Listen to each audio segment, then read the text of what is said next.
আমি ওর দিকে তাকিয়ে আছি। মেয়েটা কত নিষ্পাপ, কতটা ভালো। আমার ভালোবাসাটা বুঝতে পারেনি। হুট করে বর্ষা আমাকে বলে উঠলো, কিরে কি হলো, কি ভাবছিস, কিছু বল। কি বলবো? আশ্চর্য তো, তোকে বলতে বলেছি কে? কার্ড খুলে দেখ। দেখার কি আছে? নিশ্চয় ছেলেটা খুব ভালো, যার জন্য আপনি তাকে পছন্দ করেছেন। আপনার বিয়ে বলে কথা। তাহলে গোমরা মুখ করে আছিস কেন? কই না তো, বললাম না রাতে ঘুম হয়নি, তাই মুখটা ফ্যাকাশে হয়ে গেছে। হ্যাঁ, মুখটা ফ্যাকাশে হয়ে আছে। এই জন্যই তো বলি তাড়াতাড়ি বিয়ে করে নে, তাহলে রাতে ভালো ঘুম হবে। ওর হাসিটা ভালোই লাগে, প্রেমে পড়ে যাই বারবার দেখে আমি।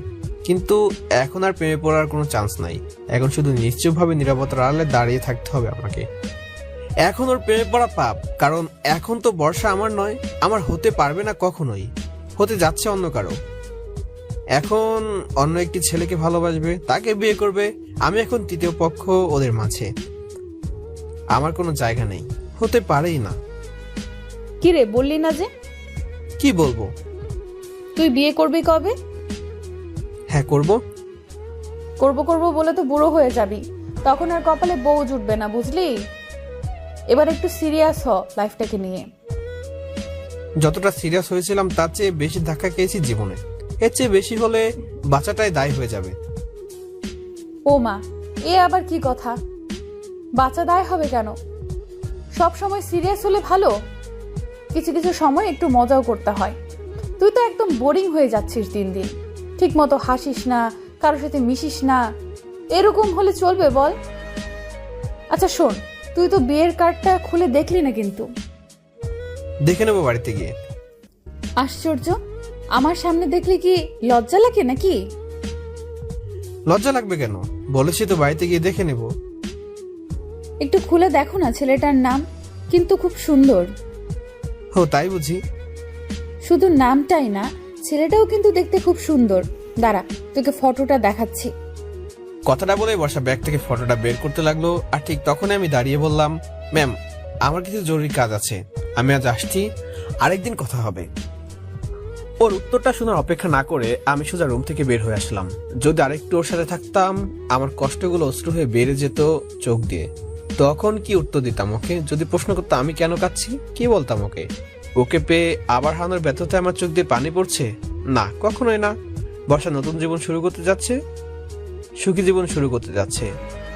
আমার তো কপালটাই খারাপ, আমি তো একটা দুঃখী। আমার সাথে ওকে একটুও মানাবে না। বর্ষা ওর যোগ্য সঙ্গী জীবনসঙ্গী বেছে নিয়েছে। আমি ওকে আমার এই ব্যর্থতার অনুভূতির কথাগুলো বলে ওর নতুন জীবনের বাধা হয়ে দাঁড়াতে চাই না। সুখে থাকুক, ভালো থাকুক এই প্রত্যাশা। আর আমি আমার এই কষ্টগুলো নিয়ে বেঁচে থাকবো, আল্লাহর কাছে দোয়া করব যেন আমার মৃত্যু হয় খুব জলদি। এই ব্যর্থতাময় কষ্ট নিয়ে বেঁচে থাকার চেয়ে মৃত্যু অনেকটা শ্রেয়। আমি গিয়ে আর আমার চেয়ারে বসলাম না, সোজা ক্যান্টিনে চলে গেলাম। ওখানে গিয়ে একটি টেবিলের মধ্যে বসলাম। ক্যান্টিনটা পুরো খালি, সবাই অফিসে কাজ করছে, লাঞ্চের সময় আসবে তাই। কোনো মানুষ নেই এখানে। আমার দু চোখে হাত দিয়ে অনুভব করলাম আমার চোখ আমাকে প্রশ্ন করেছে, আমি কি তোমার কষ্টগুলোকে চোখে অশ্রু হয়ে ঝরাতে পারি? সাথে সাথে গড়িয়ে পড়লো আমার গাল বেয়ে এক ফোঁটা জল। তারপর আরেক চোখ দিয়ে পড়তে থাকলো। দু চোখটা যেন এখন ঝর্ণা হয়ে গিয়েছে, কষ্টের ঝর্ণা। শুধুই কান্না, শুধুই কান্না, শুধুই কান্না দিয়ে আমার কষ্টের সমাপ্তি হবে। চিৎকার করতে ইচ্ছে করছে, আল্লাহকে বলতে ইচ্ছে করছে, কি করলে তুমি আমার সাথে? কেন করলে? কি অপরাধ ছিল আমার? কি দোষ করেছিলাম আমি তোমার কাছে? কেন কেড়ে নিলে তুমি আমার ভালোবাসাকে, আমার বর্ষাকে? আমার ভালোবাসার মাঝে তো কোনো খুঁত ছিল না। আমার কাছ থেকে কেন কেড়ে নিলে তুমি বর্ষাকে? আজ নিঃস্ব করে দিলে আমায়। হে আল্লাহ, তুমি শুনতে পারছো এই হৃদয়ের কান্না? বুক ফাটা কান্নার শব্দ কি তোমার দরবারে পৌঁছায় না? তুমি কি দেখতে পাচ্ছ না আমার এই কষ্টের অশ্রুগুলো? আমার ভালোবাসা তো পবিত্র ছিল, তাহলে কেন কেন আজ আমাকে এতটা কষ্ট ভোগ করতে হচ্ছে? তুমি আমার কাছ থেকে আমার আম্মুকে কেড়ে নিয়েছো। ওইটা ছিল আমার জন্য সবচেয়ে বড় আঘাত। ভেবেছিলাম আমার উপর থেকে তোমার রহম উঠে গিয়েছে, কিন্তু তুমি আবার বর্ষাকে আমার কাছে ফিরিয়ে দিলে। আমি তখন ভেবেছিলাম কিছুটা সুখী হব, ভেবেছিলাম তুমি আমার প্রতি সদয় হয়েছো আল্লাহ, কিন্তু আমি ভুল ছিলাম। আজ বর্ষাকে আমার কাছ থেকে কেড়ে নিয়েছো তুমি, আমাকে দিয়েছো নিঃস্ব করে, আমাকে ক্ষত বিক্ষত করে দিয়েছো, হৃদয়কে দিয়েছো ভেঙে। ভালো করেছো, কি দরকার আমার এই পৃথিবীতে বেঁচে থাকার? হে আল্লাহ, তুমি এতটা সদয় যখন আমার প্রতি হয়েছো, আর একটু সদয় হও। আমার এই দেহ থেকে আমার প্রাণটা চিরতরে নিয়ে নাও। এভাবে বেঁচে থাকাটা আমার জন্য এখন শাস্তি হয়ে দাঁড়িয়েছে। বেঁচে থাকার তো কোনো মানে নেই আল্লাহ, প্লিজ আমার প্রাণটা নিয়ে নাও। হৃদয়টা যখন ক্ষতবিক্ষত হয়ে গেছে তখন বেঁচে থেকে কি লাভ? আমার মরে যাওয়াই ভালো। আমি আর বাঁচতে চাই না। আমার নিঃশ্বাস বন্ধ করে দেও আল্লাহ তুমি। বেঁচে থাকাও যেন আমার জন্য এখন শাস্তি। আমি এখন জীবিত হয়ে মরার মতো বেঁচে আছি। খুব কাঁদছি, খুব। শুনেছি কাঁদলে নাকি মনটা হালকা হয়, ভালো লাগে, কষ্টগুলো ভুলে থাকা যায়। কিন্তু আমি তো জানি এই কান্নার কোনো সমাপ্তি নেই। কেঁদে কেঁদে সাগর বানিয়ে ফেললেও আমার কষ্টের সমাপ্তি হবে না, কারণ যে কষ্ট পেয়েছি তা অসমাপ্তই থেকে যাবে। আমার ভালোবাসার মতো আরো কাঁদতে ইচ্ছে করছে অনেক। হঠাৎ করে ক্যান্টিনের মধ্যে আফসার ভাই চলে এলেন। এসে দেখলেন যে আমার চোখে পানি, আমি কাঁদছি। উনি আমার কাছে খুব জলদি হেঁটে এসে আমার দুই কাঁধে হাত দিয়ে বললেন, অমর ভাই, কি হয়েছে আপনার? আপনি কাঁদছেন কেন? আপনি ঠিক আছেন?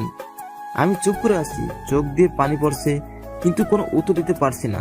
আফসার ভাই আরো বলে উঠলো, অমর ভাই কিছু বলুন, আপনি কাঁদছেন কেন? আমি খুব বোকা তাই না আফসার ভাই? মানে আমি কেন এতটা বোকা আফসার ভাই? কি বলছেন অপূর্ব ভাই? কি হয়েছে আপনার? যাকে হৃদয় থেকে বেশি ভালোবেসেছি আর সে আমার থেকে অনেক দূরে চলে গিয়েছে আফসার ভাই। কি বলছেন? কে চলে গেছে? আমি বোকা, আমি আসলেই বোকা। আমার মতো বোকা হয়তো এই পৃথিবীতে দ্বিতীয় একটা নেই। আমি নিজের মতো করে কি না কি ভেবে ফেলেছি, নিজের মতো করে আলাদা পৃথিবী সাজিয়েছি, নিজের মতো করে ভালোবেসেছি। অথচ বোকার মতো একটিবারও ভাবিনি যে যাকে ভালোবেসেছি সে কি আমায় ভালোবাসে, সেও কি আমাকে পাগলের মতোই ভালোবাসে। একবারও ভাবিনি। তাই হয়তো আজকে কষ্টটা 1000 গুণ বেশি পেয়েছি। কি বলছেন? কি কি হয়েছে আপনার? হঠাৎ এসব কথা বলছেন? জানেন আফসার ভাই, আপনি আমাকে অনেকবার প্রশ্ন করেছেন যে আমি আপনার ম্যাডামকে ভালোবাসি কিনা। আসলে আপনাদের ম্যাডামকে আমি আজ নয়, অনেক দিন থেকে ভালোবাসি। এমনকি তাকে ছাড়া আমার জীবনে দ্বিতীয় কোনো মেয়ে নেই যাকে হৃদয় সিংহাসনে জায়গা দিয়েছিলাম। কিন্তু আজ সেই সিংহাসনে পা ভেঙে ফেলেছে আফসার ভাই। মানে আপনার ম্যাডাম আজকে আমাকে ডেকে নিয়ে কি জানিয়েছে জানেন? কি জানিয়েছি? তার বিয়ের খবর জানিয়েছে। তার বিয়ের কার্ড আমার হাতে ঝুলিয়ে দিয়েছে আর বলেছে কি জানেন, আমাকে একটা বিয়ে করতে। এসব আপনি কি বলছেন অপূর্ব ভাই? হ্যাঁ আফসার ভাই, ঠিক বলছি। আপনি ম্যাডামকে বলেননি কেন যে আপনি তাকে ভালোবাসেন? কি বলতাম, সে তো আমাকে ভালোবাসে না, শুধু আমি ভালোবেসেছি, তাও একতরফা। আর এটা আমার সবচেয়ে বড় ভুল ছিল। এখন বলে দিন যে আপনি তাকে ভালোবাসেন। আপনি কি পাগল হয়ে গিয়েছেন আফসার ভাই? কেন? কিভাবে বললে? আপনি তাকে বলে দিবেন যে আপনি তাকে ভালোবাসেন, আপনি ওনাকে বিয়ে করতে চান। যখন বর্ষা আমাকে বিয়ের কথাটা বলেছিল কতটা সুখী ছিল সে। ওর চোখে মুখে আনন্দের ছাপ ছিল। বর্ষা ছেলেটাকে নিজে থেকে পছন্দ করেছে, ওই ছেলেটাকে নিজের জীবনসঙ্গী হিসেবে পেতে চায়। আর আপনি বলছেন আমি গিয়ে ওর আনন্দের মধ্যে ব্যাঘাত ঘটাবো? কখনো না। ও খুশি থাক, ওর খুশিতে আমি খুশি। কিন্তু আপনি তো খুশি নেই অপূর্ব ভাই। থাকতে হবে, এটা ছাড়া কোনো উপায় নেই আফসার ভাই, কোনো উপায় নেই। আমার ভালোবাসা মৃত, আমার ভালোবাসা নিষ্প্রাণ, আমার ভালোবাসার কোনো দাম নেই, কোনোই দাম নেই। কথাটা বলে আমি আফসার ভাইয়ের সামনে দিয়ে সোজা ক্যান্টিন থেকে বের হয়ে এলাম। চোখটা মুছে নিলাম যাতে কেউ বুঝতে না পারে আমি কেঁদেছি। তারপর নিজের চেয়ারে গিয়ে ফাইলগুলো নিয়ে ঘাটাঘাটি করতে লাগলাম। কাজটা করতে একদম ইচ্ছে করছিল না। তারপর কষ্টগুলোকে ভুলে থাকার যত সম্ভব কাজে মন দিতে চেষ্টা করি, কিন্তু পারছি না। ফাইলগুলো খুলছি আর ফাইলের কাগজগুলোর উপর আমার চোখের পানি ফটফট করে পড়ছে। ফোটা ফোটা পানিতে কাগজগুলো একদম ভিজে গিয়েছে। চোখ দিয়ে অন্ধকার দেখছিলাম, কিছু দেখতে পারছিলাম না। দু চোখ শুধুই অশ্রু দিয়ে ভরা ছিল। কেউ আমায় দেখছে না, আমি কি করছি বসে বসে কেউ না, শুধু আফসার ভাই আমার দিকে তখন তাকিয়ে আছেন। উনি আমায় লক্ষ্য করলেন যে আমি কাঁদছি। হঠাৎ পিয়ন এসে বলল বর্ষা নাকি আমায় ডাকছে। চোখের পানিগুলো মুছে একটু নর্মাল হওয়ার চেষ্টা করলাম। তারপর আবার রুমে গেলাম। ম্যাম আসবো? হ্যাঁ আয়। আমায় ডেকেছিলেন? বিয়ের কার্ডটা দেখেছিস? না এখনো দেখিনি, দেখে নিব বাড়িতে গিয়ে। কথাটা শুনে বর্ষার মুখটা মলিন হয়ে গেল। তারপর মলিন মুখটা নিয়ে বলল, আচ্ছা শোন, বিয়ের কিন্তু আর 6 দিন বাকি। বিয়ের সব কেনাকাটায় কিন্তু তোকে আমার সাথে থাকতে হবে, বুঝেছিস? হ্যাঁ বুঝতে পেরেছি। আমার সব জুয়েলারি, গয়না, শাড়ি সব কিন্তু তুই চয়েস করে দিবি, ঠিক আছে? হ্যাঁ অবশ্যই, আপনার বিয়ে বলে কথা, তা তো দিতেই হবে। আচ্ছা ঠিক আছে, এখন যা। তবে অফিসে যাওয়ার সময় দেখা করে যাস, কিন্তু তোর সাথে কথা আছে। আচ্ছা, কথাটা বলে আমি বাইরে চলে এলাম। বুকের মধ্যে এতগুলো কষ্ট নিয়ে কিভাবে জোর সাথে কথা এগুলো হেসে বললাম তা আমি বুঝতে পারছিলাম না। অফিস শেষ হয়ে গেল। বর্ষা বলছিল ওর সাথে দেখা করে যেতে, কিন্তু যাইনি। সোজা বাড়িতে চলে এসেছি। এসে বিছানায় শুয়ে পড়লাম। ঘুমাতে চেষ্টা করেছি, গত 2 দিন ঘুমাতে পারিনি বর্ষাকে হারানোর ভয়। কিন্তু আজ আর কিসের ভয়? আজ তো বর্ষা চিরতরে আমার জীবন থেকে হারিয়ে গিয়েছে। আজ একটু শান্তির ঘুম দিতে চাই।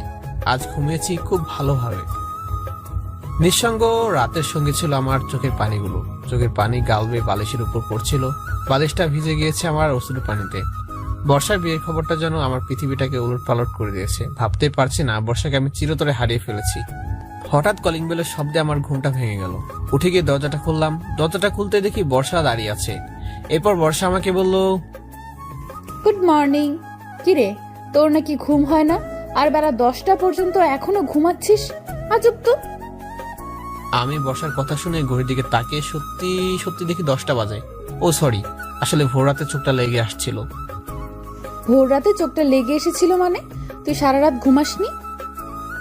আসলে ঘুম আসছিল না। ঘুম আসে না কেন? তোর কি হয়েছে রে? আমি কিভাবে বলবো বর্ষা, তুমি আমার নিদ্রাহীনতার কারণ, একমাত্র তুমি। কিরে কথা বল, তুই ঘুমাস না কেন? বলতে পারবো না।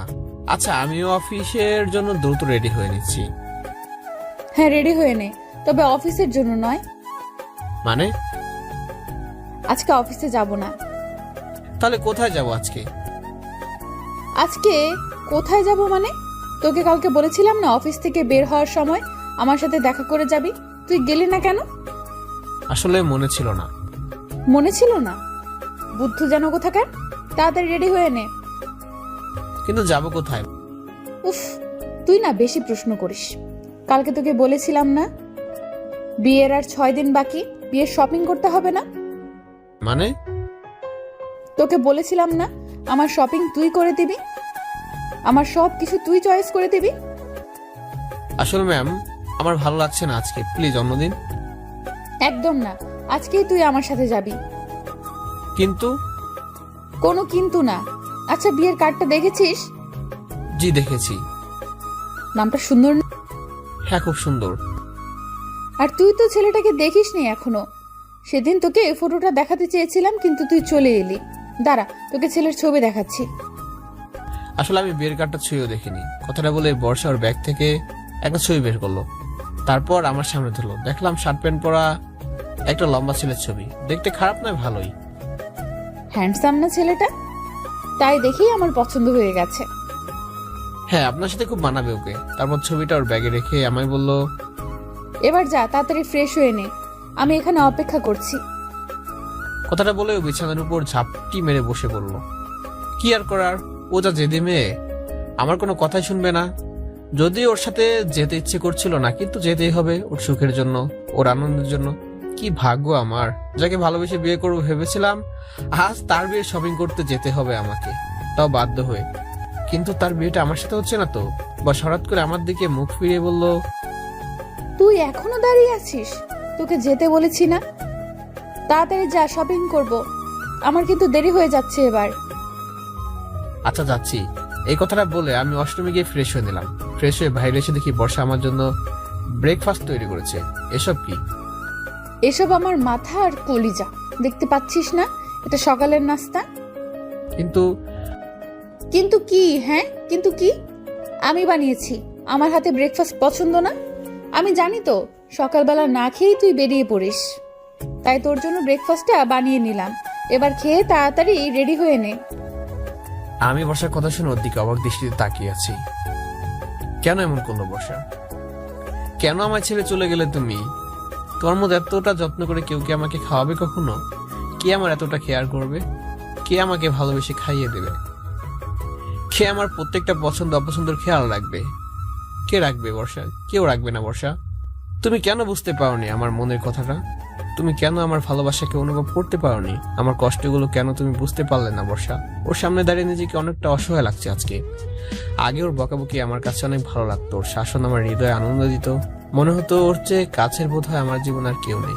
কিন্তু এখন ওই বকাবকি আমার হৃদয়ে হতাশার সৃষ্টি করে। কালো মেঘ জমিয়ে দেয়। মনে হয় দুদিনে মরিচিকা হয়ে এসেছে বর্ষা আমার জন্য। আবার শূন্যে মিশে যাবে।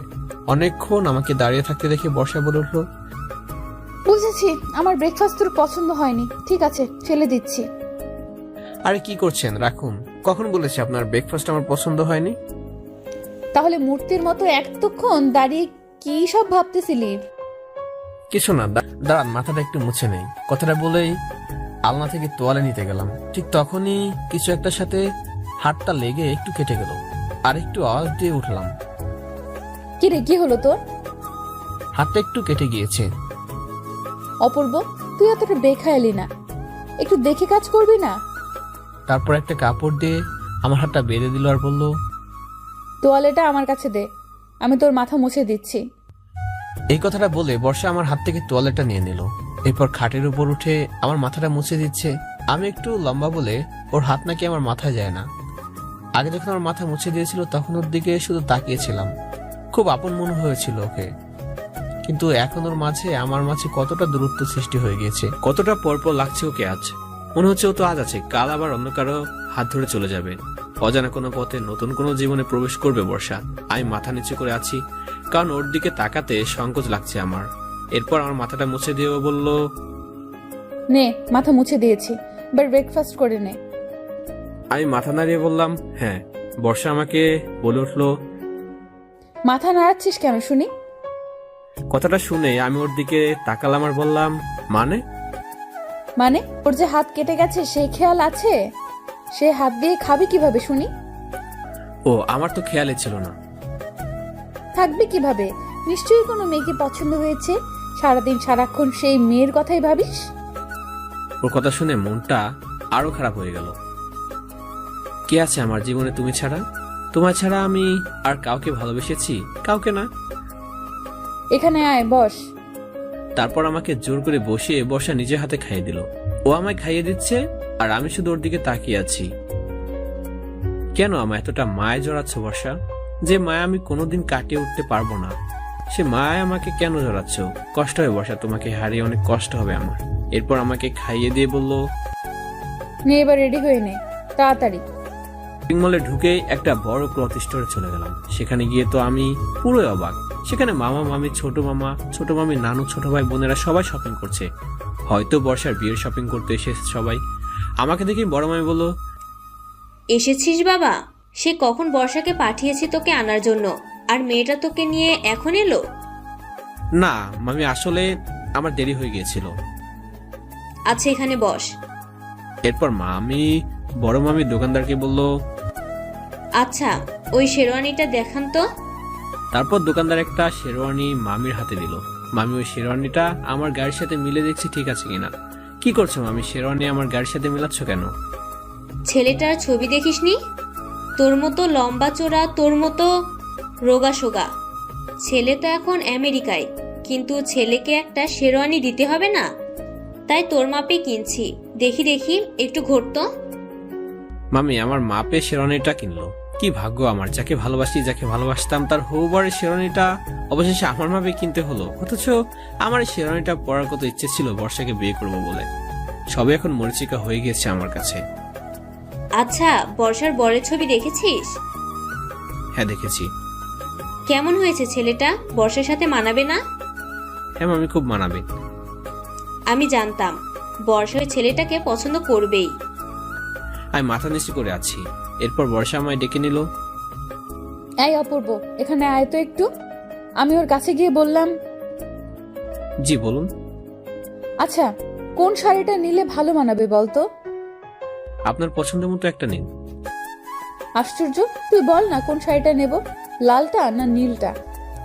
আমি ওর হাতে লাল শাড়িটা তুলে দিলাম। বললাম, এই লাল শাড়িতে আপনাকে খুব মানাবে। লাল শাড়ি?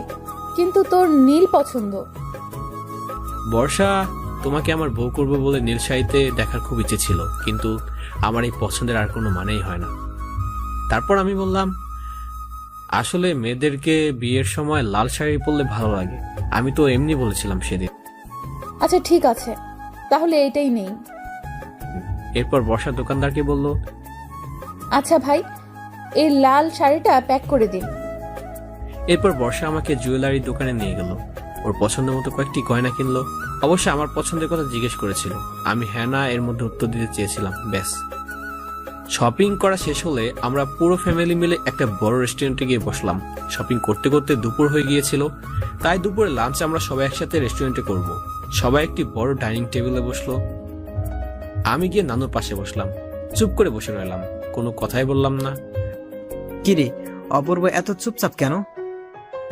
আসার পর থেকে কেমন চুপচাপ রয়েছে। অপূর্ব, বাবা সকালে নাস্তা করেছিস? হ্যাঁ করেছি। করবে না মানে? নিজের হাতে জোর করে খাইয়ে দিয়ে এসেছি। জানো, ওনার সকালে প্রায় সময় নাস্তা করে না, বুদ্ধ একটা। এই খবরদার, আমার নাতিকে একটাও খারাপ কথা বলবি না। আমার অপূর্বের মতো লক্ষ্মী ছেলে এই পৃথিবীতে দ্বিতীয় একটা আছে নাকি? ওরে বাবা, কেন দাদি, তোমার নাতি কি সোনা দিয়ে মোড়ানো? সোনা নয়, সোনা নয়, হীরা দিয়ে মোড়ানো আমার অপূর্ব, হীরার টুকরা নাতি আমার। দেখো দাদি, এই হীরা আবার চুরি না হয়ে যায়। কথাটা শুনে সবাই হাসাহাসি করতে লাগলো। আমি চুপচাপ বসে রয়েছি। নানু আমায় চুপচাপ বসে থাকতে দেখে প্রশ্ন করলো, কি রে অপূর্ব, এত চুপ কেন নানু? মন খারাপ নাকি? না নানু, এমনি। সে কখন থেকে দেখছি তোকে চুপচাপ করে বসে থাকতে, কথা বলছিস না, কি হয়েছে? কিছু না নানু, এমনি কথা বলতে ইচ্ছে করছে না। এরপর ওয়েটার খাবার নিয়ে এলো। বড় মামি একে একে সবাইকে খাবার সার্ভ করছে, সবাই খাচ্ছে, কিন্তু আমার একটুতেও খেতে ইচ্ছে করছিল না।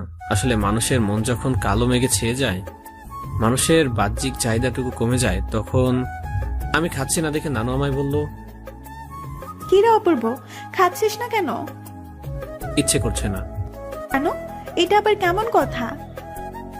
খেতে ইচ্ছে করছে না নানু। আচ্ছা দাঁড়া, আমি তোকে খাইয়ে দিচ্ছি। প্রয়োজন নেই নানু, আমি খেয়ে নেব।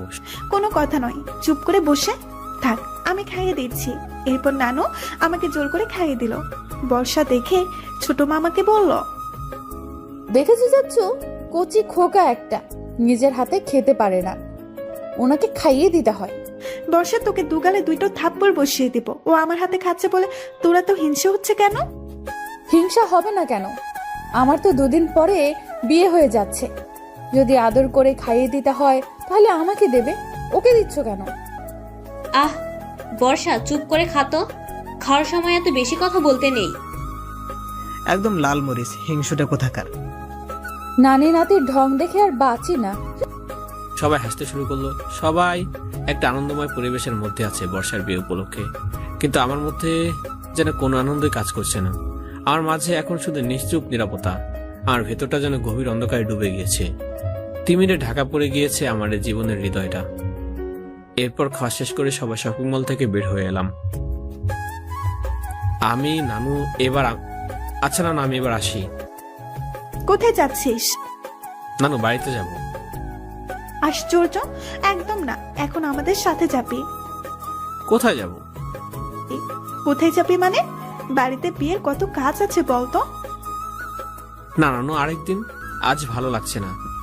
নানু আমাকে অনেক জোর করেছে তাদের সাথে বাড়িতে যেতে, কিন্তু আমি নানুকে অনেক কষ্ট করে বুঝে অবশেষে চলে এলাম।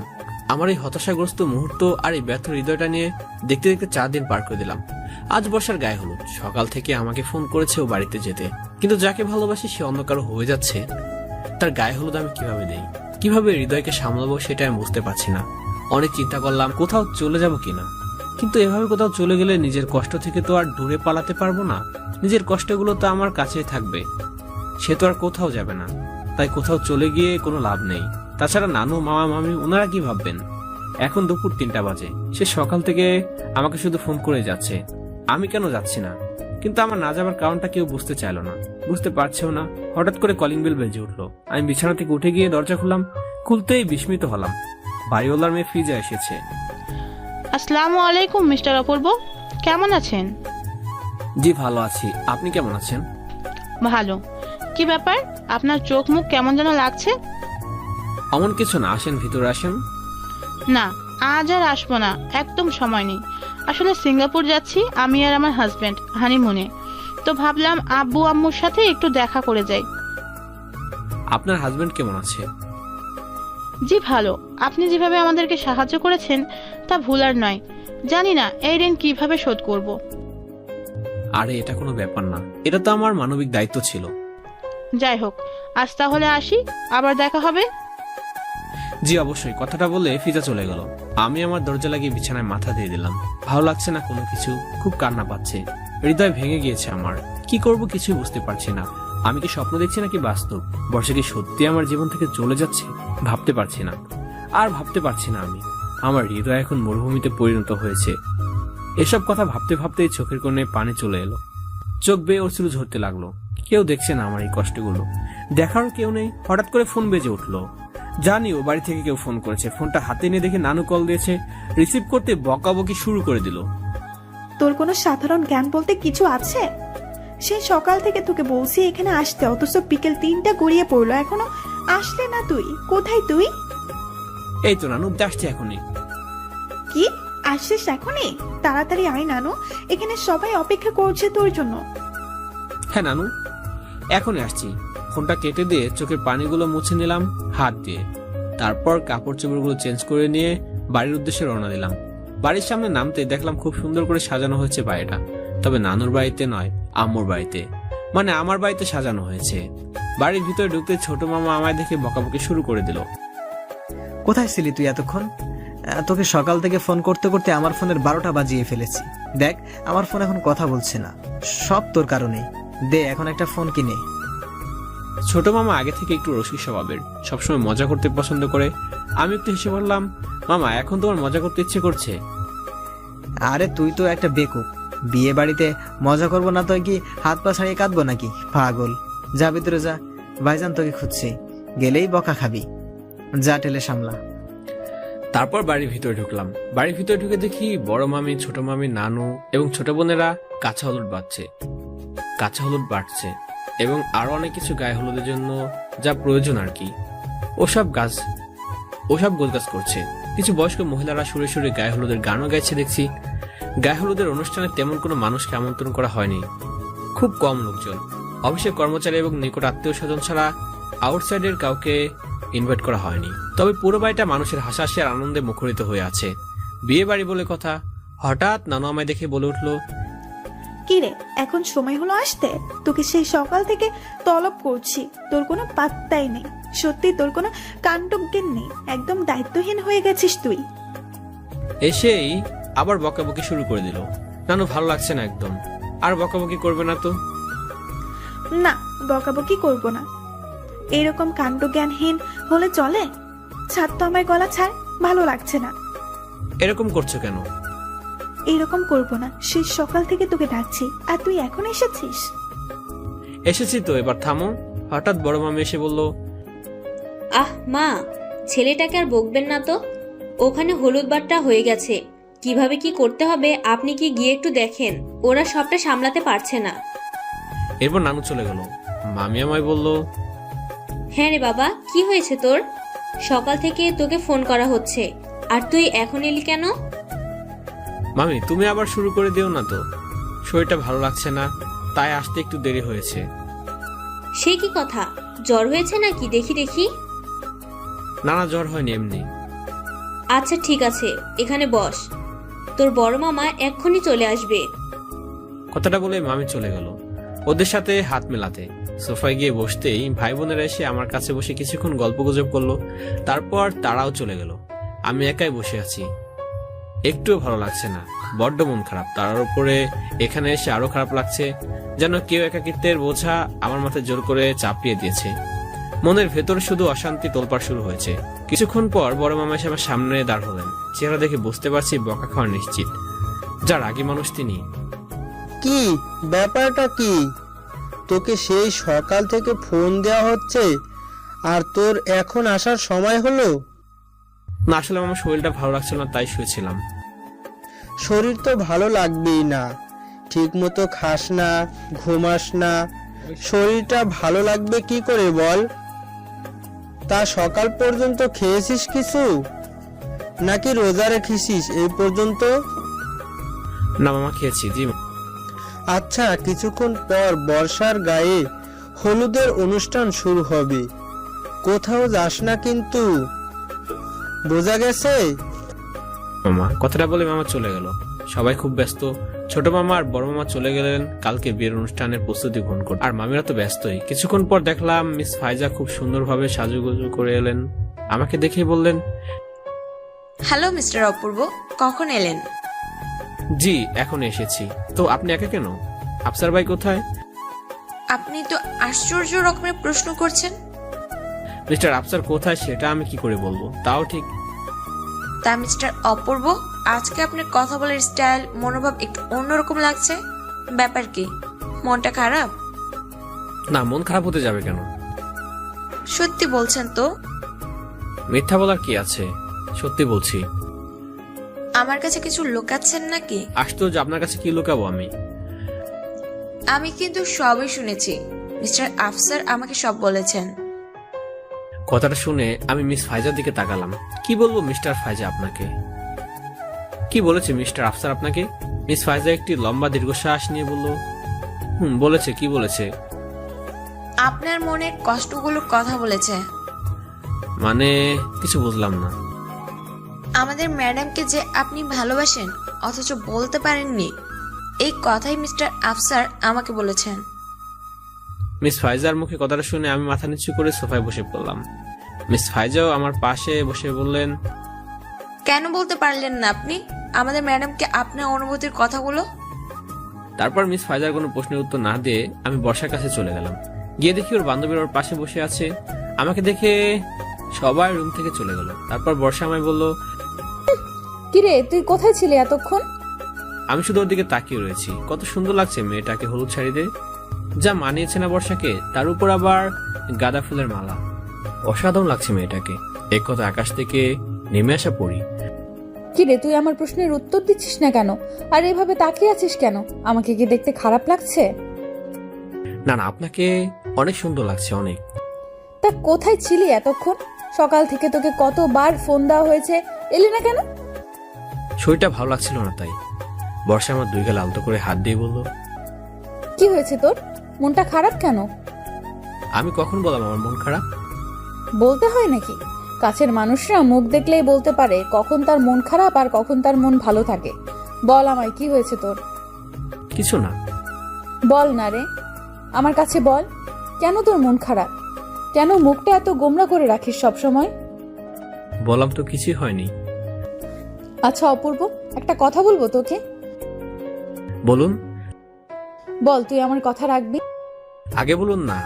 রাখার মতো হলে অবশ্যই রাখবো। তুই না আমাকে আর আপনি করে ডাকিস না রে, আমার খুব খারাপ লাগে। এই কথাটা শুনে বর্ষার দিকে খুব অবাক দৃষ্টিতে তাকালাম। কেন? তাহলে কি কি বলে ডাকবো আপনাকে? তুমি বলে ডাকবে। কথাটা শুনে আমি একটু হাসলাম। মনে মনে চিন্তা করলাম, তুমি বলে ডাকার অধিকারটা তো আগে থেকেই তুমি কেড়ে নিয়েছো। কিভাবে সেই অধিকারটা আমি আদায় করব? তা তো সম্ভব নয়। কিরে তুই হাসলি কেন? আপনার কথা শুনে।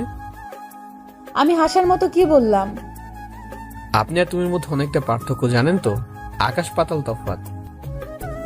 তারপরও আমাকে তুমি বলে ডাকবি? তোর মুখ থেকে আপনি শব্দটা শুনতে আমার আর ভালো লাগে না, খুব পরপর মনে হয়। সম্ভব না। কেন সম্ভব না? সে অধিকার আমার নেই। আমি এত কিছু জানি না, তুই আমাকে আর কোনো দিন আপনি বলে ডাকবি না, ব্যাস। ওর মুখে কথাটা শুনে আর বুকটা যেন ফেটে যাচ্ছে, চোখ দুটো যেন কান্না করতে চাইছে। কিভাবে যে তোমাকে তুমি বলে ডাকবো বর্ষা, তা তো সম্ভব নয়। আমি কিভাবে নিজেকে সামলাবো তুমি চলে যাওয়ার পর? আমার হৃদয়কে তুমি ভেঙে দিয়ে চলে যাচ্ছ। প্লিজ বোঝার চেষ্টা করো, আমি যে তোমাকে ছাড়া বাঁচবো না। ওর দিকে গভীর দৃষ্টিতে তাকিয়ে আছি। কি রে, কিছু বল। আমি আসি এখন। কোথায় যাচ্ছিস? কিছু কাজ আছে। কথাটা বলে আমি চলে আসবো। বর্ষা পিছন থেকে ডাক দিল, তোকে একটা কথা বলার ছিল। প্লিজ না, এখন না, অন্য কোনো সময় শুনবো। কিন্তু প্লিজ আমি এখন আসি। কথাটা বলেই আমি রুম থেকে চলে আসলাম। চোখটা আমার পুরোই ভিজে গিয়েছে নোনা পানিতে। আর কিছুক্ষণ ওর সামনে দাঁড়িয়ে থাকলে আমার চোখ দিয়ে পানি ঝরে যেত। নানুর ঘরে এসে বসলাম। খুব কাঁদছে এখন, চোখ দিয়ে শুধু পানি ঝরছে। অশ্রু যেন থামবে না। আমার বুকের ভেতরটা ফেটে যাচ্ছে। কেন আমার সাথে এমন হলো? আমি কেন আমার ভালোবাসার মানুষটাকে পেলাম না? আমার পৃথিবীটা যেন উলটপালট হয়ে গিয়েছে। হঠাৎ নিচ থেকে নানু আমায় ডাকলো। নানুর ডাক শুনে আমি চোখটা মুছে নিলাম। এরপর নিচে চলে গেলাম। দেখলাম গায়ে হলুদের স্টেজে বর্ষা বসে আছে। এবার এক এক করে সবাই ওকে হলুদ লাগাবে। প্রথমে নানু ওকে হলুদ লাগিয়ে দিল, তারপর বড় মামা, বড় মামি, ছোট মামা, ছোট মামি, আত্মীয় স্বজন সবাই ওকে হলুদ লাগাল। এরপর আমার পালা। আমি গিয়ে ওর পাশে হালকা করে বসলাম। তারপর হাতে একটু হলুদ নিয়ে আলতো করে ওর গালে লাগিয়ে দিলাম। বর্ষা আমার দিকে কেমন ভাবে যেন তাকিয়ে আছে। বর্ষা কি যেন বলতে চেয়েছিল আমায়, কিন্তু আমি তখন না শুনে চলে এসেছি। ওর চেহারার দিকে তাকালেই যেন আমার কান্না পায়, যেন নিজেকে আর সামলে নিতে পারি না। তাই বেশিক্ষণ দেরি না করে আমি উঠে চলে এলাম। তারপর আনন্দ, নাচ, গান। একটি বিয়ে বাড়িতে যেমন পরিবেশ হওয়া দরকার ঠিক তেমনই, তবে ওই পরিবেশে আমার নিজেকে কেমন জানি বেমানান লাগছিল। তাই কিছুক্ষণ ওইখানে বসে থাকার পর আমি কাউকে কিছু না জানিয়ে সোজা আমার ঘরে চলে আসি। চলে আসতে নানুর ফোন। কি রে, তুই কোথায়? নানু, আমি বাসায় চলে এসেছি। আশ্চর্য, কেন? নানু ভালো লাগছিল না তাই। কিন্তু নানু, এখন রাখছি প্লিজ, কথাটা বলে কেটে দিলাম। এরপর নিজের বিছানায় এসে মুখ থুবড়ে পড়লাম। বালিশের কোণে মুখ লুকে খুব কাঁদলাম। কষ্টগুলো কান্না হয়ে ঝরে যাচ্ছিল, হৃদয়টা ফেটে যাচ্ছিল কষ্টের বেত্রাঘাতে। আঘাতে আঘাতে আজ আমি এতটাই আহত হয়েছি যে এই ক্ষত কাউকে দেখানোই যাবে না। নিয়তি আমাকে হারিয়ে দিল আমার এই ভালোবাসার কাছে। আমি হেরে গেলাম। সারা রাত ঘুমাইনি, শুধুই কেঁদেছি। এতই কেঁদেছি যে চোখ দুটো অন্ধকার দেখছিলাম। সকাল হতে মামা ফোন করে ও বাড়িতে তাড়াতাড়ি যেতে বললো। যেতে ইচ্ছে করছিল না, কিন্তু বাধ্য হয়ে যেতে হলো। গিয়ে দেখলাম পুরো বিয়ে বাড়ি মানুষের কোলাহলে পড়লো। আমি যে বাড়ির ভেতরে ঢুকেছি সেটা কেউ খেয়াল করেনি। আমি গিয়ে সোজা নানুর রুমের সোফায় মাথাটা দিয়ে বসলাম। হঠাৎ কেউ একজন আমার মাথায় হাত দিয়ে স্পর্শ করলো। মাথাটা তুলে তাকাতেই দেখি নানু। কি রে নানু, কখন এলি? এই তো এখন এসেছি। কি হয়েছে তোর? মনটা খারাপ কেন? কিছু হয়নি নানু, এমন। আজ কদিন যাবৎ লক্ষ্য করছি তুই কেমন যেন মনমরা হয়ে গেছিস। কি হয়েছে তোর? আমায় বল, কিছু হয়েছে নানু? না, কিছু হয়নি, তুমি অযথা টেনশন নিও না তো। হলো, আমায় বল নানু। বললাম তো কিছু হয়নি। বর্ষা কোথায়? ওকে, ওর বান্ধবীরা সাজাচ্ছে। ও আচ্ছা, বর্ষার বর কখন আসবে? এই তো সময় হয়ে গেছে, এখনই চলে আসবে। হঠাৎ করে নিচ থেকে আওয়াজ এলো, বর এসেছে, বর এসেছে। ওই দেখ, বলতে না বলতে চলে এসেছে। নে নে, তাড়াতাড়ি নিচে আয়, এখানে বসে থাকিস না। কথাটা বলে নানু নিচে চলে গেল। বর্ষার বরকে দেখার জন্য আমিও নিচে চলে আসলাম। তবে বর্ষার বর বেশে যাকে দেখলাম তাকে দেখে আমার পায়ের নিচে থেকে মাটি সরে যাচ্ছিল। এ কেমন বিশ্বাসঘাতক আমার সাথে। আমি কাকে দেখছি নিজের চোখকে বিশ্বাস করতে পারছিলাম না। আমি কল্পনাও করতে পারছি না এমন পরিস্থিতির মুখোমুখি হতে হবে আমাকে। আফসার ভাই এইমাত্র বর বেশে যে ভিতরে ঢুকলো, সে আর কেউ না, আফসার ভাই। আফসার ভাই দাঁড়িয়ে আছে আমার সামনে। আমি ভুল দেখছি? আমি কি স্বপ্ন দেখছি? নিজেকে বিশ্বাস করতেই পারছি না। কি হচ্ছে এখানে? আফসার ভাই ভিতরে ঢুকে আমার সামনে এসে মুসকে মুসকে হাসছে, কিন্তু রাগে আমার শরীরে রক্ত যেন মাথায় চড়ে গিয়েছে।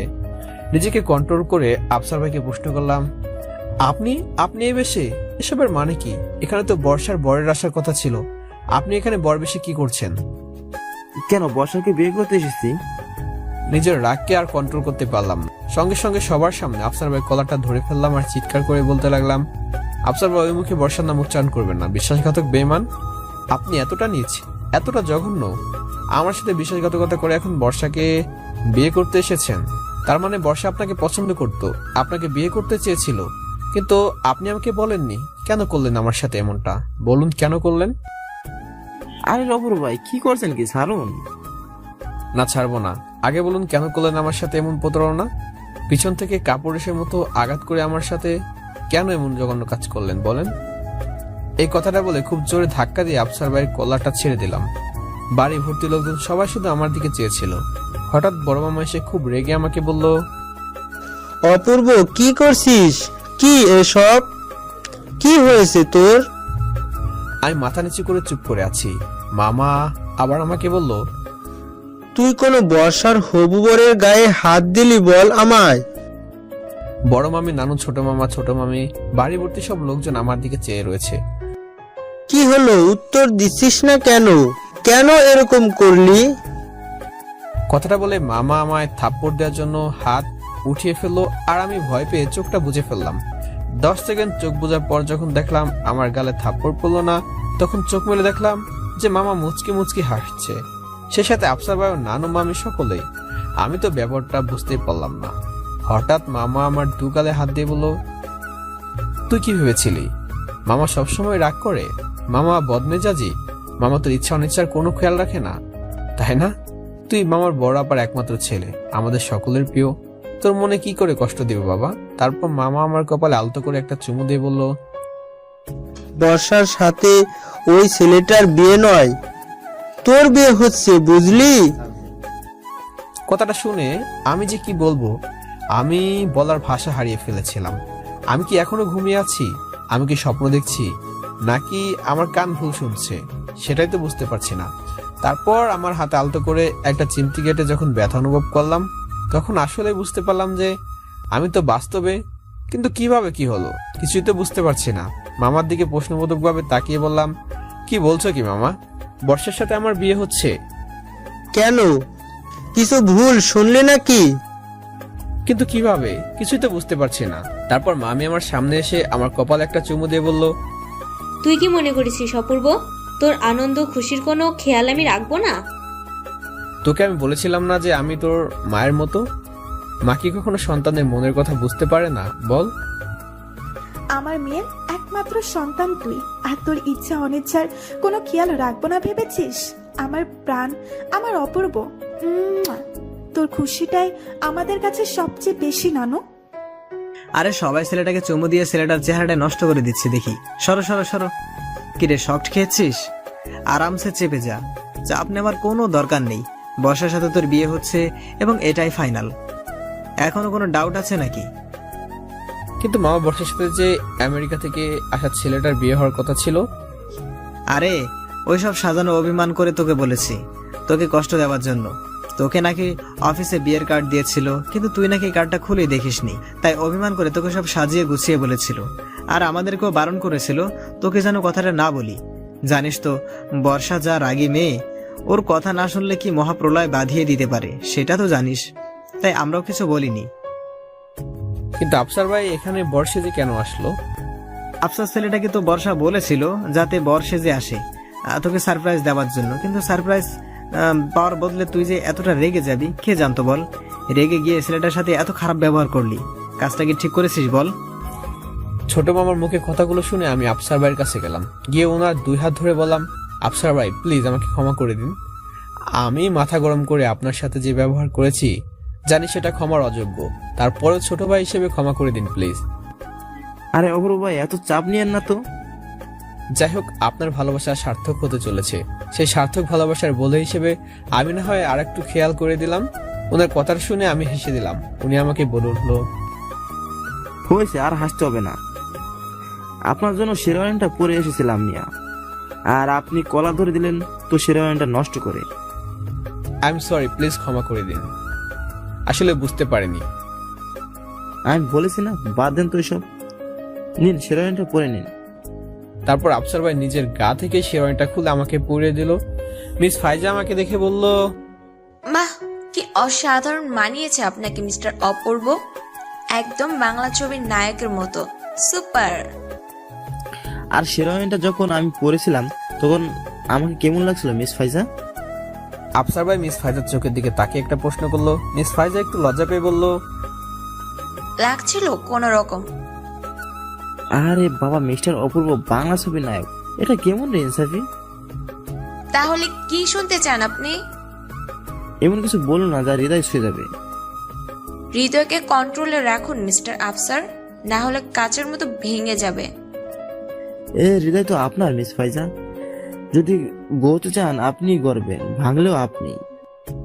মিস ফাইজা কথাটা শুনে একটু লজ্জা পেয়ে চলে গেলেন ওখান থেকে। এরপর আফসার ভাই বলে উঠলো, আরে কাজী, কাজী কই? কাজী কোনো পাত্তাই নাই দেখি। বর এখানে রেডি হয়ে বসে আছে আর কাজী ঘুরে ঘুরে বনে বনে। সত্যি তো, কাজী সাহেব কোথায়? কিছুক্ষণ আগেই তো এখানে ছিল, কোথায় গেল এখন? তোমরা ব্যস্ত হচ্ছ কেন?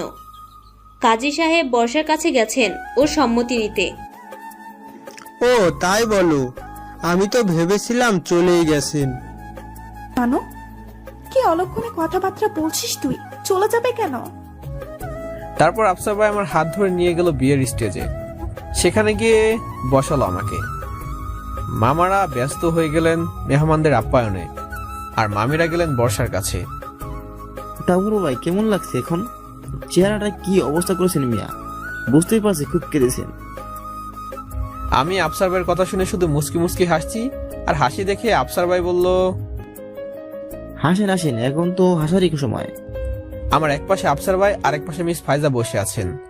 অফিসের আরো সহকর্মীরা বসে আছেন আমার সাথে, আমাকে নিয়ে হাসি ঠাট্টা করছেন, মজা করছেন। কিছুক্ষণ পর কাজী সাহেব এলেন, বড় মামা নিয়ে আসলেন তাকে। এসে আমাকে বললেন, নাও তো বাবা, এইখানে একটা সই দাও। আমি দেখলাম যেখানে আমি সই দেব তার পাশেই বসার সিগনেচার। তারপর ব্যাপারটা খুব উত্তেজনায় লাগছিল আমার কাছে। তারপর আমি সই দিলাম। আইন অনুযায়ী বিয়ে হওয়ার পর শরীয়ত মোতাবেক বিয়ে হলো। এবার আমাকে 3 কবুল বলতে বললো, আমিও 3 কবুল বললাম। এরপর কাজী সাহেব ঘোষণা করলো শরিয়া মোতাবেক আজ থেকে আমি আর বর্ষা স্বামী স্ত্রী। এরপর আমাদের নবদম্পতি সুখী দাম্পত্য জীবনের প্রত্যাশায় দোয়া হলো। আমি লক্ষ্য করলাম দোয়ার সময় আফসার ভাই মিস ফাইজার চোখে চোখে কথা বলেছে, আবার মাঝে মধ্যে জোর করে আমিন বলে উঠেছে। সবটাই মিস ফাইজাকে উদ্দেশ্য করে বোঝাতেই পারছি মিস ফাইজার সাথে ওনার ঘনিষ্ঠতা এবার বাড়বে। এরপর দোয়া শেষ হলো। দোয়া শেষ করে সবার খাওয়ার ব্যবস্থা করা হলো। আমার সামনে আস্ত একটা মুরগি দেওয়া হলো। অবশ্য সেই মুরগি আমি একা খাইনি, আফসার ভাই, মিস ফাইজা এবং অফিসের অন্যান্য সহকর্মীরাই মিলে খেয়েছি। খাওয়া শেষ করে সবাই একসাথে বসে গল্প করছি, কিন্তু একটি বাড়ির জন্য বর্ষাকে দেখলাম না। ও বাড়ির ভেতরেই রয়ে গেল, ওকে বাহিরে আনেনি। ওকে দেখার জন্য মনটা ছটফট করছে, নিজেকে আর সামলাতে পারছিলাম না, শুধু একটি পলক দেখার জন্য। আফসার ভাই আমার ব্যাপারটা বুঝতে বলল, আরে মিয়া এত তাড়াহুড়া কিসের? আস্তে আস্তে, মা তো তোর বিয়েটা হলো, এখনো বাসা করে যাওয়ার জন্য সাপোর্ট করছেন। আফসার ভাই কি যে বলেন, কি যে বলেন খুশি কুকার, সবই বুঝি। একটি বারের জন্য ম্যাডামকে দেখেননি এখানে আসার পর থেকে, এখন ভাবছেন বিয়ে হয়ে গেছে, বউকে এখনো দেখছি না, মনটা ছটফট করছে, তাই না? বুঝি বুঝি, সবই বুঝি। যাবেন, একটু অপেক্ষা করেন, একটু পরে আপনাকে বাসার ঘরে সিংহ দরজায় নিয়ে যাব। তখন যত খুশি বউর সাথে গল্প করবেন, আপনাকে কেউ ডিস্টার্ব করবে না। যত সময় যাচ্ছে বর্ষাকে দেখার ইচ্ছে যেন আমার প্রবলভাবে বাড়ছে। রাত হওয়ার সাথে সাথে আস্তে আস্তে বাড়ি থেকে মেহমান চলে গেলেন। সত্যি তো আর সইছে না আমার বর্ষাকে একটিবার দেখার জন্য। মনটা যেন চাতক পাখির মতো ছটফট করছে। রাত প্রায় 11টা, আমি বসে আছি শুধু আফসার ভাই, মিস ফাইজা, অফিসের সহকর্মীদের সাথে। যত সময় যাচ্ছে আমি খুব অস্বস্তিতে পড়ে যাচ্ছি ওদের মাঝে। ওদের কাছে আমার থাকতে ইচ্ছে করছে না, শুধু বর্ষাকে দেখবো বলে। আফসার ভাই শুধু আমাকে একটু খোঁচা মেরে বলল, আরে আমাদের অপূর্বের অবস্থা দেখেন, যেন খাঁচায় বন্দি পাখিটা মুক্ত হওয়ার জন্য ছটফট করছে। আপনি একটু চুপ করবেন মিস্টার আফসার? আপনি বুঝবেন কিভাবে ভালোবাসার যন্ত্রণা কি হয়? না বুঝলে বুঝিয়ে দিন না, বোঝার জন্যই তো অপেক্ষা করছি। ইস, আমার বয়েই গেছে আপনাকে বুঝিয়ে দিতে। তাদের কথা নিয়ে সবাই হাসাহাসি করছে। এরপর নানু এসে বলল, এই তোমরা কি করছো? তোমরা বসে থেকো না। বর্ষাকে বাসর ঘরে দিয়ে এসেছি, তোমরা মেহমেদকে বাসর ঘরে দিয়ে এসো। কথাটা বলে নানু চলে গেল। ওঠেন ওঠেন, আপনার অপেক্ষার প্রহর গুণা এবার শেষ, আজ ছটফট করতে হবে না। এরপর আমাকে নিয়ে যাওয়া হলো আমার ঘরে। মানে বিয়েটা তো আমার আম্মুর বাড়িতে হয়েছে, মানে আমার বাড়িতে। যে ঘরে আমি ছোটবেলা থেকে ছিলাম, যে ঘরে পড়াশোনা করেছি এবং যে ঘর থেকে একদিন চলে গিয়েছিলাম, সেই ঘরে আমার রুমে বাসর ঘর সাজানো হয়েছে। আমাকে দরজার সামনে এনে আটকে দিল আফসার ভাই। আরে দাঁড়ান দাঁড়ান, কোথায় যাচ্ছেন? মানে প্রথমবার বাসা করে যাচ্ছেন, বড় ভাইয়ের কাছ থেকে একটু টিপস নেবেন না? মানে কি মিস্টার আফসার, আপনি এর আগে আর কতবার বাসর করেছেন শুনি? তো আস্তাগফিরুল্লাহ, কি সব বলছেন? কি সব বলছি? আপনি মিস্টার অপূর্বকে টিপস দিতে যাবেন কেন? আপনার কি এর আগে কোনো অভিজ্ঞতা আছে নাকি বাসর করার? কি যে বলছেন মিস ফাইজা? চুপ, একদম চুপ। সরেন সরেন, মিস্টার অপূর্বকে যেতে দিন। আচ্ছা ঠিক আছে, আপনারা যান, আমি আসছি। তারপর মিস ফাইজা এবং বাকিরা সবাই চলে গেল। এবার আপনি ভিতরে যেতে পারেন স্যার। তারপর আমি যে ভিতরে ঢুকতে যাব তখনই আফসার ভাই আমার হাত ধরে টেনে বলল, অপূর্ব ভাই, বাসর রাতে বিড়ালটা মাইরে ফেলেন, বুঝেছেন? কি বলছেন আফসার ভাই? ওই দেখো কিসব বলছে, মানে বাসর রাতে বিড়াল না মারলে সকালবেলা উঠে দেখবেন ম্যাও ম্যাও করতেছে, তখন কিন্তু সারা জীবনও সেই ম্যাও ম্যাও থামবে না। তাই বলতেছি বাসর রাতে বিড়ালটা মাইরে ফেলেন। আপনি তো আমাকে যেতে দিবেন। ওরে বাবা রে, স্যারের দেখি আর ধৈর্য মানছে না। ঠিক আছে, যান যান যান, গেলেই বুঝতে পারবেন। কথাটা বলে আফসার ভাই চলে গেলেন। তারপর আমি দরজাটা খুলে ভিতরে ঢুকলাম। ঢুকে দেখলাম আমার ঘর খুব সুন্দর ফুল দিয়ে সাজানো হয়েছে। তা কি বলবো। তারপর আমি লক্ষ্য করলাম আমার বিছানার উপর সুন্দর ডানাকাটা নীল পরি বসে আছে। হ্যাঁ, আমার বর্ষা বসে আছে নীল শাড়ি পরে। কিন্তু বর্ষাকে তো আমি লাল শাড়ি কিনতে বলেছিলাম এবং আমার সামনে লাল শাড়ি কিনেছিল। হয়তো এই লাল শাড়ির ভেতরে নীল শাড়িটা কিনেছিল। আমি হাঁটি হাঁটি পা করে বর্ষার পাশে গিয়ে বসলাম। একটু কাশির আওয়াজ দিলাম। বর্ষা একটু নড়চড়ে বসলো। তারপর আমি সাহস করে ওকে বললাম, ভালো আছেন? তারপর ও লেডি অফিসারের মতো করে ঘুমটা তুললো। ভালো থাকবো না কেন? ভালো থাকার জন্যই তো এত সব করলাম। ও মাই গড, ঘুমটাটা তোলার পর ওকে যেন আরো সুন্দর লাগছে, যাকে পরীর সাথে তুলনা করলে খুব কম হয়। নজর কাড়া সৌন্দর্য, চোখ ফেরাতেই পাচ্ছি না। এই কি দেখছিস এভাবে? আমি লজ্জায় মাথা নিচু করে বললাম, কিছু না। সকালে খেয়েছিস কিছু? বাসরাতে কি এসব বলবেন? কি বলবো স্যারকে শুনি? জানি তো সকালে কিছু খাসনি, মন মরা হয়েছিলি, মন খারাপ করেছিলি। আমার মন খারাপের কারণটা কি আপনি জানেন না? জানি তো, এই জন্যই তো আমার বাবুটাকে কষ্ট দিতে চাইনি। কষ্ট দেননি বলেছেন? এই 6 দিনে কতটা কষ্ট পেয়েছি জানেন আপনি? একটা থাপ্পড়ের সাথে গালের 32টা দাঁত ফেলে দেব। কে বলেছিল তোকে কষ্ট পেতে? কষ্ট দেবার বলছেন? কে বলেছিল কষ্ট পেতে? বুদ্ধ একটা, তুই সেই বুদ্ধটাই রয়ে গেলি। কি বোকামি করেছি আমি? তোকে সেদিন অফিসে আমি বিয়ের কার্ডটা দিয়েছিলাম না, তোকে কতবার বলেছি বিয়ের কার্ডটা খুলে দেখতে? দেখেছিস একবারও? বুক ভরা শুধু অভিমান, তাই না? এত অভিমান নিয়ে থাকিস কিভাবে তুই? অভিমানটা তার সাথে করে যায় যাকে মানুষ ভালোবাসে। জানিস, সেদিন অফিসে তোকে খুব জড়িয়ে ধরতে ইচ্ছে করছিল, কিন্তু তুই কার্ডটা খুলে একবার দেখলিও না। বুদ্ধ একটা। আজ ইচ্ছে করছে না জড়িয়ে ধরতে? আমার বইয়ে গেছে তোকে জড়িয়ে ধরতে। আজ ইচ্ছে করছে না জড়িয়ে ধরতে। কথাটা বলে বর্ষা আমার দিকে কিছুক্ষণ তাকিয়ে রইলো। আমি ওর চোখের দিকে তাকিয়ে রইলাম। তারপর হঠাৎ করে ও আমায় জাপটে ধরলো, আমিও জড়িয়ে ধরলাম, আপন করে নিলাম এই বুকের মাঝে। বর্ষাকে পাওয়ার জন্য আমার জীবনে সবচেয়ে বড় প্রাপ্তি ছিল। কিছুক্ষণ এভাবে জড়িয়ে ধরে রইলাম ওকে। তারপর লক্ষ্য করলাম বর্ষা বোধহয় কাঁদছে। আমি ওকে ছাড়িয়ে দেখলাম সত্যি সত্যি কাঁদছে। আপনি কাঁদছেন কেন? বর্ষা কিছুক্ষণ আমার দিকে তাকিয়ে থেকে আমার চোখে একটা চুমু দিয়ে বলল, খুব কষ্ট হয়েছে না রে তোর? খুব কষ্ট পেয়েছিস তাই না? I am really sorry, I am really very sorry রে। প্লিজ আমায় ক্ষমা করে দে। কষ্ট পেয়েছিলাম আপনাকে হারানোর ভয়ে। বিশ্বাস কর, গায়ে হলুদের দিন তোর খুব কষ্ট হচ্ছে দেখে আমি বলতে চেয়েছিলাম সত্যিটা, কিন্তু তুই শুনতেই চাইছিলি না, চলে গেলি। কি করতাম বলেন? আপনাকে এতটাই ভালোবেসে ফেলেছিলাম যে নিজেকে সামলে উঠতে পারছিলাম না। খুব কষ্ট হয়েছে তাই না? এখন আর নেই, আপনাকে বুকে পেয়ে কষ্টগুলো শূন্য উড়ে গিয়েছে। সত্যি? সত্যি। তারপর আমার গলাটা খুব শক্ত করে জড়িয়ে ধরল বর্ষা। আর কখনো তোকে কষ্ট দেব না রে, প্রমিস। কোনোদিন তুই কষ্ট পাবি না, দেখে নিস। জানি তো আপনি কোনোদিন আমায় কষ্ট দিতে পারবেন না, কারণ আমার সুখের উৎস, আনন্দের উৎসটা আপনিই। ইস, কি কথা! কেন, আপনার পছন্দ হয়নি আমার কথা? মিস ফাইজা তো আমার কথাগুলো খুব পছন্দ করে। এরপর বর্ষা আমায় ছেড়ে বলল, কি বললি তুই? এই শোন, আমায় ছাড়া যদি অন্য কোনো মেয়ের দিকে তাকিয়েছিস না, একদম চোখ তুলে নেব। তাকাবো না কেন? আপনি কি বলেছেন আমাকে কোনোদিন ভালোবাসেন? বুদ্ধটা বলে কি, মেয়েরা কখনো আগে ভালোবাসার কথা বলে? রাধা একটা। কেন, কোনো দলিলে লেখা আছে যে মেয়ে আগে ভালোবাসার কথা বললে মহাভারত অশুদ্ধ হয়ে যাবে? দেখ, ছেলেরা আগে ভালোবাসার কথা জানায়, মেয়েরা নয়। জানাবে কি করে? কারণ ছেলেদের ভালোবাসা সাগরের মতো হয়, অনেক বিশাল। সত্যি করে বলুন তো, আমার থেকে আপনি কি আমায় বেশি ভালোবাসতে পারবেন? কখনোই না। আমি আপনাকে যে কতটা ভালোবাসি তা কখনোই কোনোভাবে প্রকাশ করা যাবে না, যাবেই না। এতটাই গভীর ভালোবাসা। তারপর বর্ষা আমার কপালে একটা চুমু দিয়ে বলল, কি বলতে চাস তুই? মেয়েরা ভালোবাসতে জানে না? কি বাবু বাবু করছেন? জানি তো আমার বাবুটা অনেক ভালোবাসে আমায়।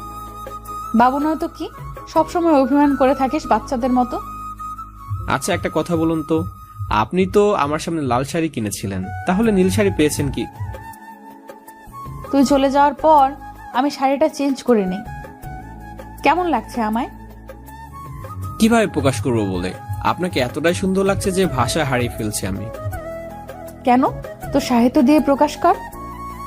তারপর আমি ওর গালে আলতো করে একটা হাত দিয়ে বললাম, আমি এই হৃদয়কে তোমার জন্য শূন্য রেখেছি শুধু তুমি আসবে বলে।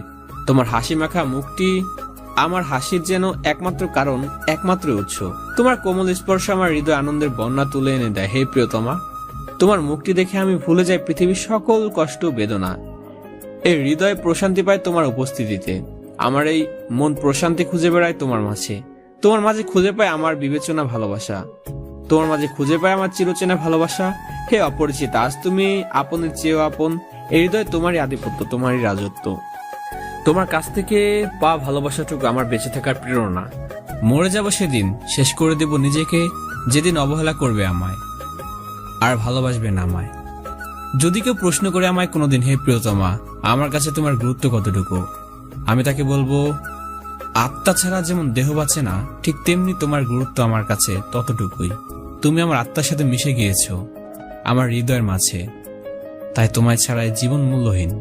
কোনো দাম নেই জীবনের তুমি ছাড়া। কখনো ছেড়ে যেও না আমায়। এই হৃদয়কে সামলাতে পারবো না, হৃদয়কে সামলাতে পারবো না তুমি ছাড়া। যদি যেতে হয় কোনোদিন, নিজে হাতে আমাকে হত্যা করে যেও হে মায়াবিনী। বেঁচে থাকার শান্তি দিয়ে যেও না হে প্রিয়তমা। তুমি আমার সবচেয়ে কাছের, সবচেয়ে প্রিয়, আমার প্রথম এবং শেষ ভালোবাসা।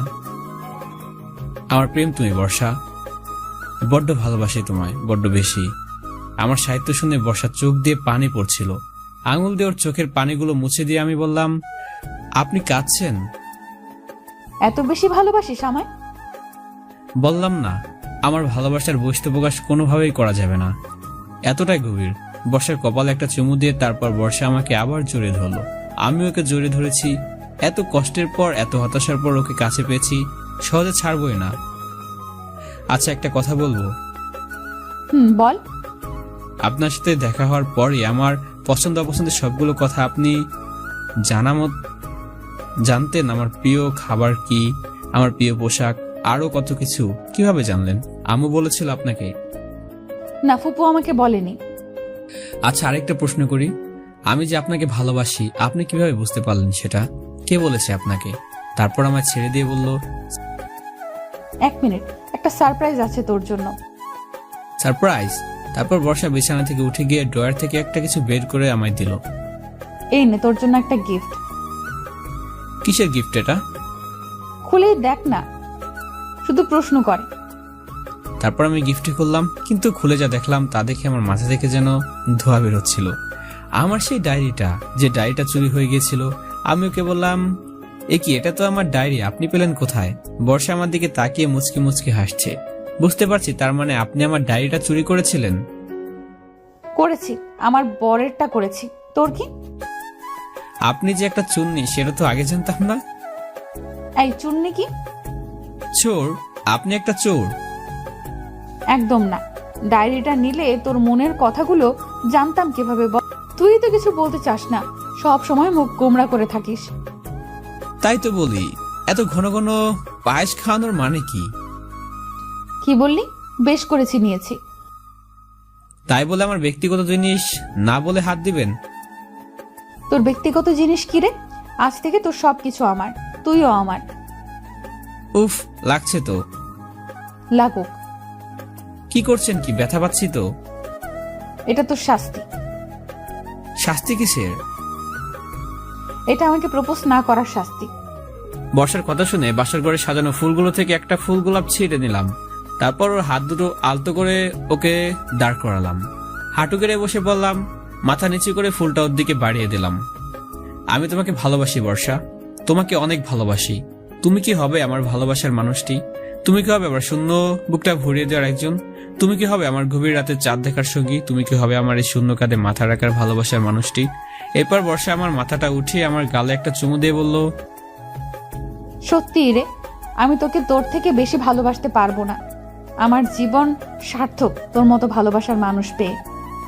আর আমি সার্থক আপনাকে পেয়ে। এই, একটু আগে না তুমি করে বললি, এখন আবার আপনি করে বলছিস কেন? আপনি আমাকে তুই করে বলছেন কেন? আমি আপনার স্বামী না? স্বামীকে তুই করে ডাকতে নেই। ইস, এসেছে আমার স্বামী রে। তুই তো একটা বাচ্চা, তোকে আমি তুই করেই বলবো। তাহলে আপনাকে আমি আপনি ছাড়া কিছু বলতে পারবো না, আপনি করেই বলবো।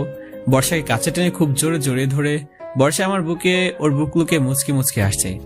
আমি যেন ওকে বুকে পেয়ে জীবনের সুখ খুঁজে পেয়েছি। এই শোন, হ্যাঁ বলুন। বাইরে খুব সুন্দর চাঁদ উঠেছে, দেখবি? রাত কটা বাজে দেখেছেন? ঘুমাবেন না? তারপর আমার বুকে মাথাটা উঠিয়ে বলল, আজ রাতে কোনো ঘুম না, সারা রাত শুধু গল্প করব, বুঝলি? তারপর আমার হাত ধরে টানতে টানতে বেলকুনিতে নিয়ে গেল। আমার রুমের সামনে বেলকুনিতে একটি দোলনা ছিল। 6 বছর আগে আম্মু কিনে দিয়েছিল দোলনাটি আমার জন্য। গিয়ে সেই দোলনাতে বসলাম। বর্ষা আমার কাঁধে মাথা দিয়ে বসলো। দুজনের মাঝে এক ভালোবাসাময় নীরবতা। বর্ষা, কিছু বলবেন না? খুব ভালোবাসি তোকে, অনেক বেশি। আমার থেকে বেশি কিন্তু নয়। জানি তো, কিন্তু তারপরও খুব ভালোবেসেছি তোকে, ভালোবেসে যাব তোকে আমৃত্যু, শেষ নিঃশ্বাস পর্যন্ত। আপনাকেও। জানেন, আম্মুকে আজ খুব মনে পড়ছে। আম্মু যদি বেঁচে থাকতো খুব খুশি হতো এই দিনটায়। হয়তো এই শূন্যতাটা কখনো পূরণ করতে পারবো না, কিন্তু দেখে নিস, তোকে আর কোনো দিন কষ্ট পেতে দেব না। তোর চোখ দিয়ে আর এক ফোঁটাও পানি ঝরতে দেব না আমি। তোকে এত ভালোবাসবো, সমস্ত কষ্টগুলো ধুয়ে মুছে যাবে, দেখিস, প্রমিস রইল। ওর কথা শুনে ওর কপালে একটা চুমু দিয়ে বললাম, আমাকে পেয়েছি, আমার আর কোনো কষ্ট নেই, কোনো দুঃখ নেই। এরপর ও আমায় জড়িয়ে ধরলো। সারা রাত দুজনে চাঁদ দেখলাম আর গল্প করলাম। এভাবে শেষ হলো আমাদের কষ্টের সমাপ্তি। বর্ষাকে পেয়ে শুরু হলো আমার জীবনের নতুন ভালোবাসার অধ্যায়। সকলের কাছে দোয়া চাই যেন বাস্তব জীবনে বর্ষাকে নিয়ে সুখী হতে পারি। সো দর্শক বন্ধুরা, আজকের এই গল্পটি আপনাদের কাছে কেমন লেগেছে নিচে কমেন্ট করে জানিয়ে দিবেন। আর হ্যাঁ, পরবর্তীতে কেমন গল্প শুনতে চান সেটিও কমেন্ট করে জানাতে পারবেন না। সো ভালো থাকবেন, সুস্থ থাকবেন এবং আমাদের চ্যানেলটি অবশ্যই সাবস্ক্রাইব করবেন। ধন্যবাদ।